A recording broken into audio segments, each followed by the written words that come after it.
अऊज़ु बिल्लाहि मिनश्शैतानिर्रजीम बिस्मिल्लाहिर्रहमानिर्रहीम।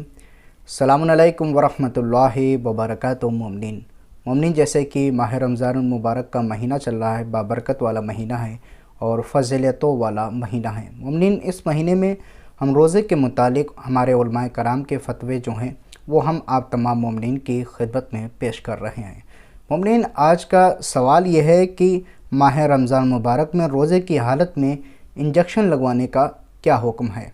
सबसे पहले हम इसमें आयतुल्लाह उज़्ज़मा कराम इमाम ख़ुमैनी रहमतुल्लाह अलैह और आयतुल्लाह बहजत रहमतुल्लाह अलैह और आयतुल्लाह ख़ामनई फरमाते हैं कि अगर इंजेक्शन ताकतवर और ख़ुराक वाला हो तो एहतियात वाजिब की बिना पर इंजेक्शन से परहेज़ करना चाहिए, और अगर इंजेक्शन दवा के तौर पर इस्तेमाल हो रहा हो या जिस्म के किसी आज़ा को सुन करने के लिए, बेहिस करने के लिए इस्तेमाल किया जा रहा है तो कोई हर्ज नहीं है। उसके बाद मोमिनीन, हम आते हैं आयतुल्लाह सैयद अली हुसैनी सिस्तानी दामाजिल्लहु के फ़तवे के तरफ।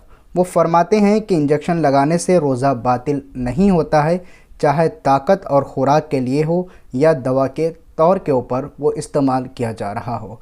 तो मोमिनीन, ये हमारे उलमाए कराम के फ़तवे हैं कि रोज़े की हालत में इंजेक्शन के बारे में।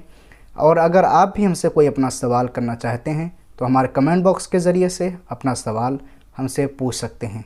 फ़क़त वस्सलाम वरहमतुल्लाहि वबरकातुहू। मोमिनीन।